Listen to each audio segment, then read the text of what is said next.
Good morning, YouTube. This is PC747 with the Next Up YouTube channel. So today's video, I'm actually going to have a topic, or I want to talk about a topic dealing with unlocked smartphones. Before I get started, just kind of give you a little heads up, like an update from my last video. So my last video, I talked about, my company laying me off, and from there, and thankfully I was able to find another job, but I had to move to another location. In fact, if you hear like an echo, I just moved to a new location, and I haven't had the opportunity to set everything up yet. I'm looking to try to get that resolved, but for the most part, the most important thing for me was to getting out here and get established and getting going. So yeah, it's like, just sitting here and getting an opportunity to talk to other people. And man, 2020 has been a tough year for a lot of people. And it's weird because when you go through stuff, like especially, I know a lot of people are dealing with the issues of looking for new jobs. They're dealing with furlough, and you hear like a number of other people going through similar issues. And in a way, you realize you're not alone in this, And for us in the States, we're going through an election, which is a very tough election. And, with a lot of people being emotional, especially on both sides of the aisle, it's real easy, especially in this year with so much going on, to, use other ways as an outlet to let out that steam and that pressure. And as a result, you see a number of people acting out in ways that you go, man, it's like, look, I understand, the emotions on both sides of the aisle, especially in this year.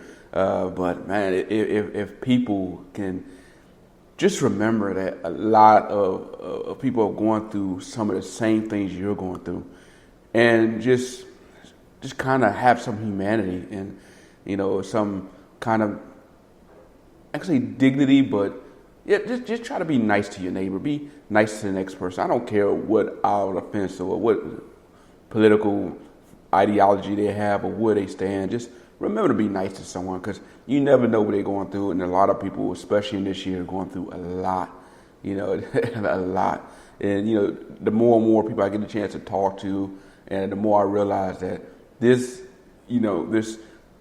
pandemic has affected so many people in so many different ways, and affected a number of jobs, a number of people having to move and relocate, people looking for jobs, and it's a really, really tough year. And I know a lot of us, when that ball drop in 2020 is over, it's like we almost can't wait to start a new year and hoping 2021 would bring a much better outlook. But let's go ahead and get into my topic. And the reason why I want to talk about unlocked phones, because I know for a number of people out there, we get caught up in buying a phone through a particular carrier, because that's pretty much what we know. If you're on Verizon, well, I'm gonna be on Verizon for the next couple of years. I go buy my phone through them because I get a payment plan through them, save some money up front, and walk out the door and then pay this little $100, $200 phone bill. And we've been conditioned to do that for so many years, really almost a decade, if you think about it, or more. And now, as we continue in the smartphone era with more and more people picking up smartphones, and us going to the next generation with 5G, these carriers are wanting you in their stores picking up their phones. And the reason for that, because if you pick up their phones, especially the phones that are locked to their network, they know they have you for, if not 2 years or more. Because, you buy a phone through them, and let's just say you do decide to say, I'm up and leaving. Well, they realize that, you can't just always take their phone to another carrier. So that means you got to sell your phone and then pick up another phone. And they know a lot of people are not going to want to go through that hassle. So as a result, they can keep people, locked into their network longer than those customers may intend of being there. In fact, I had a similar experience, with AT&T. So I actually went from Verizon to AT&T, and then eventually I'm on T-Mobile. And through this story is why I kind of recommend people go ahead and go with an unlocked phone. Because for me, I actually went with an unlocked phone. And in fact, ever since the Nexus and the Pixel phones, I've been pretty much a person who was for unlocked phones. Because for one, me being a Nexus and Pixel fan, I ended up having to buy those phones through Google anyway. So I wind up going unlocked. And that was the benefit to me. For one, when I bought my phone, because I bought it through Google and I didn't buy it outright, I didn't owe a carrier a monthly plan. So basically, when I was on whoever carrier, I was just paying month to month. I didn't have a contract with them. And that gave me leverage. That meant if I had an issue with a particular carrier, I was tired with them or tired of them, I could leave.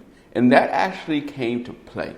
And this is what happened. So I actually had my phone through At&T at the time. Now, for the most part, At&T, for the time I've been with them, was real good. I didn't have any issue with them, and everything was working. But when I was in the Atlanta area, particularly right around the airport, I noticed at certain times of the day that my speeds would just drop off from nowhere. Like, it was pretty much garbage or non-existent. And I'm like, okay, either there's a tower in the area or I'm being throttled. Now, I shouldn't be being throttled because I wasn't hitting my cap.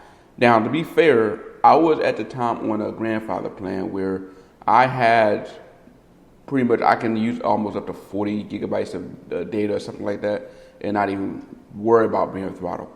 So I didn't want to come off that grandfather plan. I liked the month to month and staying on that plan, and I didn't want to give that up.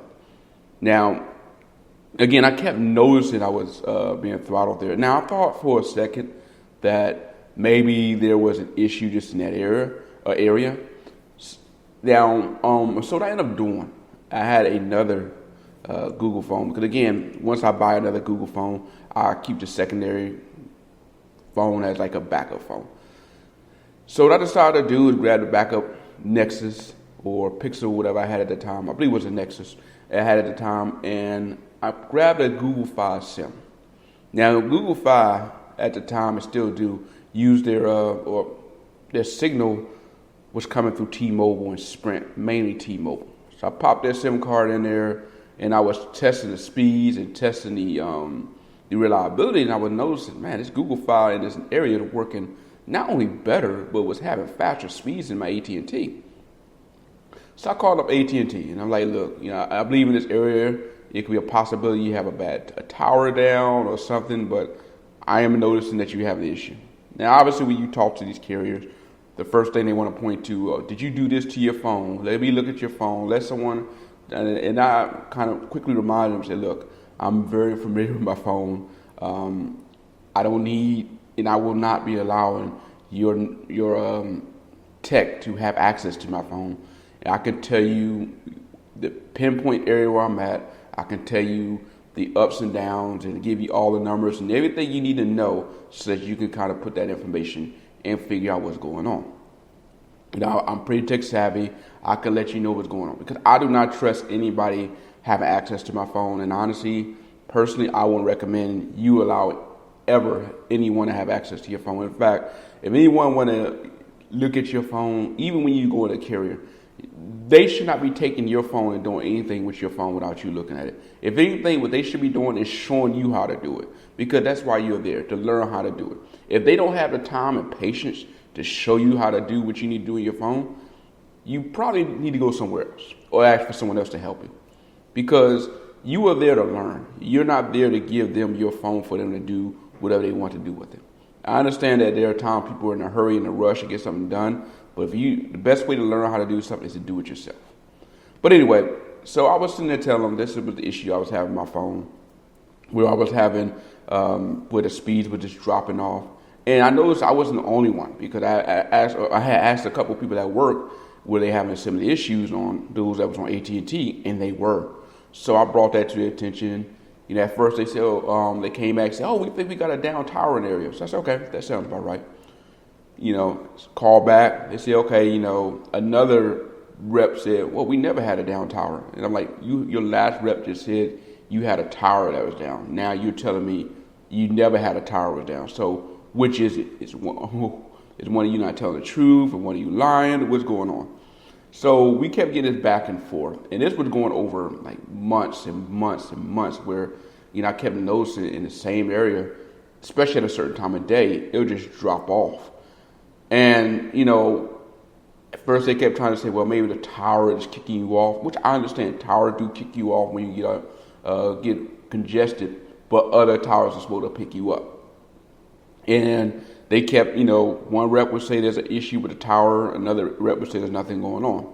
So I got tired of the back and forth. And eventually I went to pretty much when you call your carrier or whoever, you say basically the resolution team, where you at the pretty much at the point of where you about ready to cut them off and be done with them. Say, look, if you don't solve this problem, I'm out of here. Now, to be fair, AT&T for the most part has been really, really helpful for the time for me. I've dealt with some really, really good reps. There were times where I made some mistakes or when I've actually went over or something like that, and they've helped me out a lot. But this issue of constantly having my data just not working at certain times of the day when I needed it the most was getting annoying. And I finally got someone who got on the phone, and their resolution to solving this was this. They wanted me to get off my grandfather plan and jump onto their new plan, which basically caps you at 22 gigs. Now, the rep kept telling you, well, we don't really cap you at 22 gigs. That's just something, that's in there.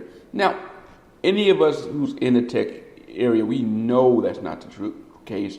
And we know that right there, that explanation is not what's causing it. So I actually went up to them and said, so if I'm having to switch to your new plan, that means you're throttling me when you shouldn't be throttling me. And then their response was, no, we're not throttling you. Then I'm like, solve the problem. And then their response was, the only way we can solve the problem is for you to switch to this new plan. So that left me saying, okay, one of two things is going on. Either you are throttling me, which you're not supposed to be doing, or you actually have a problem and you're trying to get me off my grandfather plan. So I finally told him, I said, listen, you do know that I am not using your phone. I'm using an unlocked phone, so I can leave the T-Mobile. And in fact, I'm sitting there right next to a T-Mobile phone or a phone on the T-Mobile network, and it's performing a lot better than your current network. And I've already been eyeing T-Mobile for years anyway. Ever since the former CEO had took over and done so much with it, and John Laguerre, and I love the way he was responding to customers. Like, I would go on Twitter and if those say something about T-Mobile, and he would respond and he would offer tips, and then he was really, really engaging. So I was already kind of liking the direction that T-Mobile was going anyway. The only reason I never switched because I've always been kind of worried and sketchy about their infrastructure. I'm like, man, I do not want to switch there, and I have even worse issues than AT&T. But the more and more I kept testing my Google Fi phone and seeing it have better speeds and better performance than my AT&T, one, I'm like, I was on that edge. And the fact that I already had an unlocked phone, it made it easier. So AT&T basically told me go ahead and jump, because they said, listen, the only way you're going to solve it is if you switch. And I told them, I said, listen, once I leave, that's it. I'm not one of those customers that's going to beg, or I'm not playing the little game with you that, oh man, I'm just trying to get a better deal. No, once I'm done, I'm done. This is not going to be a back and forth between me and you. If you can't solve this without me having to switch to a new plan or switch off my grandfather plan, I'm gone. Because as far as I'm concerned, if I'm going to switch plans, I'm switching to a whole new carrier. And that person said, well, go ahead and go. And fine. So took my Pixel and went to T-Mobile, grabbed a T-Mobile SIM, popped it in, and been with T-Mobile ever since. And, I said, been loving them. In fact, the same areas or same issues that I was having with AT&T, where I was like certain stores like Walmart, if I was in a certain part of that area, I wouldn't get that much of a signal. I would have the same thing with T-Mobile. But outside of that, T-Mobile had been faster, had been just as reliable as AT&T, and it's cheaper. So I'm pretty much been loving T-Mobile, and I'm on their plan where it's not really unlimited data, but they don't cap you until you get like to a certain amount. And there have been many times when I bust that certain cap that they tell you, and they say, okay, since you hit above, I want to say what 50 gigs or something like that, if you want a congested tower, you may see slower speeds. And to be honest with you, I have not seen much issues of that. So I've been very, very happy with T-Mobile. But the point of this is to let you know that if you have an unlocked phone, you are able to put yourself in a better situation where you're in control. You don't have that carrier controlling you. And this is important because now let's just say I actually had an AT&T phone, because I've actually had this situation before, ironically with AT&T, when it was back before the Motorola Droid. Actually, when I switched to the Motorola Droid, I had the iPhone 3GS. Now I was having some issues with the iPhone because the iPhone that I had was having some problems. Ironically, this exact same issue I had now, where basically all my data would just stop and I had nothing. Just like it was just done. And I had that phone for maybe not even a month. I want to say 2 or 3 weeks, maybe, if that. And I went back to AT&T, say, look, I love this iPhone, but hey, when I first got it, everything's working good. But now, out of nowhere, I have no data. Like, I'm getting X where the data's at, and I think this is a bad phone. Let me go ahead and switch out phones. And at the time, that's when they were saying, look, if you got an issue, you got to go through Apple, and we can't really help you with that. And I'm like, so this was another phone, you can swap out a phone. But because I have an iPhone, you're gonna make me go through all the headache of going through Apple, and Apple wants you to mail it to them or go to an Apple store, which where I was at in Shreveport, there was an Apple store there at that time. And I'm like, look, either solve the problem or I'm done. I'm not going to go back and forth with you. And they're like, look, we can't do anything about it. We have a contract with Apple. Now, had I knew, then maybe I might have had a different stance on the way I reacted. But in a way, I still don't regret it, because it led me to the Droid and to my current passion of tech because of Android.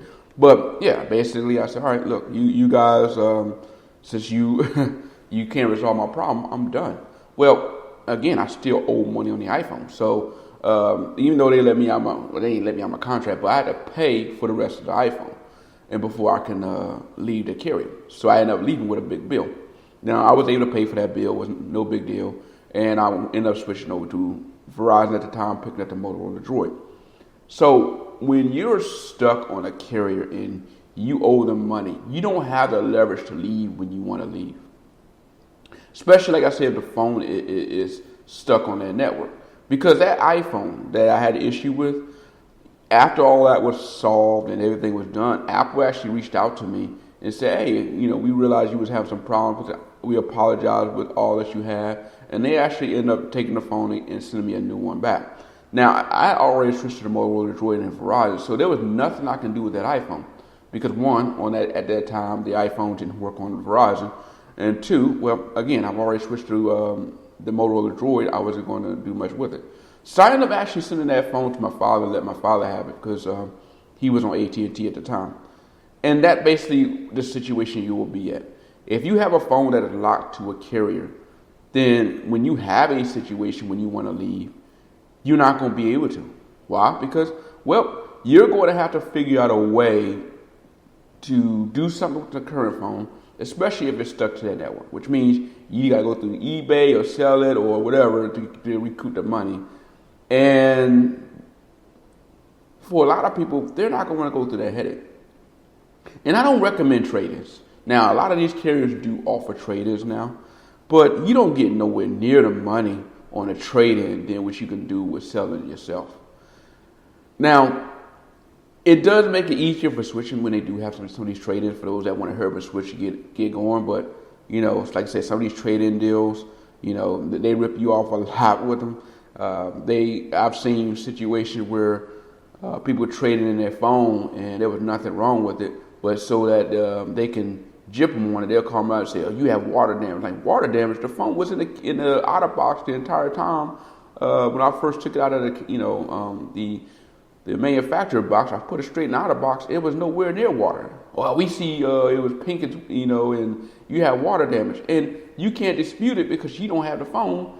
And it's like, well, it is what it is at that point. So you get ripped off. And there have been a number of scenarios where people got ripped off with trading. So for me, I highly recommend that you sell it yourself. I prefer selling my phone on Swapper. The past couple of times I sold my phones on Swapper, I was able to get that thing sold within, less than a week. Like the moment I listed, I ended up getting it sold pretty quick. Now, I do recommend, when you do sell it on Swapper, definitely take some good pictures, be transparent, be willing to pay $20 or $30 if you need to, throw in a case here or there. In fact, that's pretty much that kind of helped me out. A lot of times when I buy a phone anyway, I buy 2 or 3 cases just because, I like to have case on the phone, and, I may have a different feel different feel of one case to another depending on, the look or what I think about it. So, most of these times you can get a case on Amazon for like $10, and you'll wind up catching a deal where you can get like 2 or 3 cases and not even spend $30 or $40 maybe. And then, when it's time to sell your phone, you throw those 3 cases out there in the original box, you throw the phone out there, you got the original box in pristine condition, and people feel like they're getting a deal for that. And they're more willing to buy your phone versus someone who, is kind of nicked up, they don't have the original case, they don't have the original box, So that would help stand out and get your stuff sold quicker. Even then, you still got to go through the process of, mailing it out to them, make sure they get it, make sure they had no issue with it, and everything was good to go before you get your money, and then be able to recoup what you spent for a new phone. So when you have a phone that is locked to a carrier, that's just an extra step you got to go through. Where if you have an unlocked phone that you're able to buy yourself and you can take it to any other carrier, whenever you're ready to go, you're ready to go. And a lot of these unlocked phones work, when I say on a number of carriers, it works on pretty much a lot of carriers, including you could take them down to obviously Walmart and pick up the Walmart, whatever Walmart's plan is right now. I can't think of what it is. It's off the top of my tongue. And as well as, you got Xfinity and Spectrum. They got their little mobile networks and stuff that's going on. So you have a lot more flexibility when you have an unlocked phone to take your phone to another network, use their network to help you out. And especially at a time like now where people are looking at ways to save money, and, $100 cell phone bills are just not going to cut it. And if you already have a phone that you pay for or that you own outright, and let's say you are on something like a Verizon or At&T, and you're like, man, this bill's too expensive. I just need something right now to hold me over, allow me to make my calls, allow me to get through. You can jump on, like I said, one of these, either T-Mobile, even a smaller carrier than that. Say, hey, T-Mobile is still too expensive. You can look at something like a Simple Mobile or some other carrier that allow you to bring your own smartphone to their network, and you may be able to save $30, $40, or $50 a month, and to kind of get you through this period through COVID. Especially if you're someone who, having to work at home, you're like, well, I don't really need this big cell phone bill, because I'm on my Wi-Fi network most of the time. So I can get away with a cheaper carrier where all I have is mainly text and calls and a much smaller data cap, and I could care less that the LTE is not as bad or as good, and the 5G is not available. Because for the most part, even with some of these non-contract carriers, their LTE network is pretty decent, for what you're going to use it for. You'll be able to, surf the network. You'll be able to check out YouTube here and there, and you may even be able to catch a movie or two. Now, you're not going to be able to go, as hard as maybe on a T-Mobile or Verizon, but you'll be able to enjoy and get through it just fine. And this is going to be very beneficial for, again, a lot of us that's trying to find ways to save money and get through this period of this economic downturn brought on by the pandemic. So I highly recommend, if you're not on a phone that's unlocked, try to find a way to get an unlocked phone. Now, don't go out and buy a brand new unlocked phone unless you can find it for cheap. You can actually find a lot of decent unlocked phones now, especially through Swapper, that, like I said, will work on a lot of networks, especially if you're someone who who uses Android. Because you got OnePlus that pretty much works on T-Mobile, AT&T. A lot of the Pixel phones, they work on pretty much all the networks, especially if you get the unlocked version. I want to say some of the unlocked Samsung phones, they're supposed to work on all the networks. iPhones, their unlocked phones are supposed to work on all the networks now. So you should be able to find an unlocked phone that will work just fine on all the carriers, and you should be able to pop their SIM card in and it works just fine. And that will end up being good for you in the long run. So definitely look at that as an option, a choice, and a way of saving money. So hopefully this help you guys out. Now I apologize, I went to audio only. I was looking to try to set up a video, but again, I just moved out to this new area. I did not have enough time to set up my setup like I normally have, to have my camera out, and I just didn't have the room or the time to be able to do it. But I definitely wanted to take this time to put this info out there because, yeah, I know right here, like a time like now that, we're just looking for ways to save money, and I want to try to find ways to help out any way that I can. And yeah, as we continue to get through this pandemic, we continue to get through the economic downturn, and we continue to go through the day to day. I'm just trying to find ways to, help everybody, or help in any way I can, and encourage people to keep on keeping on. This is challenging, but we'll get through it. Anyway, this is PC747 with the Next Up YouTube channel. You guys have a good week. I'm out.